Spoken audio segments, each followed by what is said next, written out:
The Hobson Oak is nearly ready to be bottled up.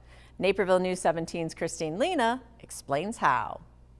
Inside these 500-gallon tanks sits history turned hops. Soon you can get a taste of Naperville's most famous tree, the Hobson Oak, bottled up and turned into a beer. I think that the Hobson Oak brings people together, right? It was part of a community that obviously had a passion for this tree. That everybody has their own stories. Some of them intersect and overlap, like Josh from Miskatonic and mine, where we brought our kids out there before the tree was cut down to say bye to it.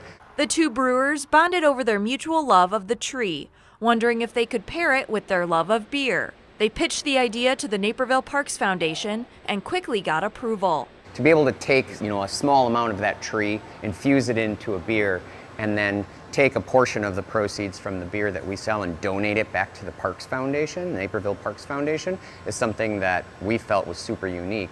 Miskatonic Brewing Company in Darien, Hop Butcher for the World Beer Company in Chicago, and Naperville's own Solemn Oath Brewery have all joined forces to create two beers using wood chips from the 250-year-old Burr oak. We got some kilned chips. We took those chips and we took our sort of most delicate, subtle beer that we make year-round, and we soaked the chips in that beer to see what sort of the unadorned, naked character of the oak itself would impart into a beer. And then from there, we kind of figured out where we wanted to go with the actual recipe that we're going to be doing.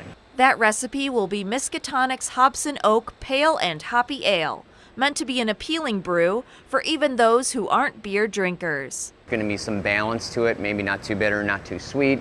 There's going to be some orange and citrus flavors.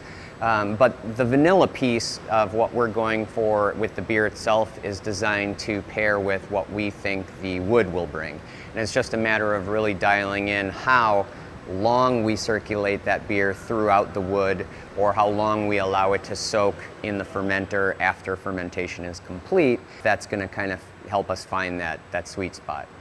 The second beer from the tree will be heavier and darker, as it'll age in barrels at Solemn Oath. They'll both be branded as Old Naughty, and Miskatonic will be making a large brew of it later this month. Reporting for Naperville News 17, I'm Christine Lena. Stay tuned later this month when Miskatonic Brewing will host a release of Old Naughty.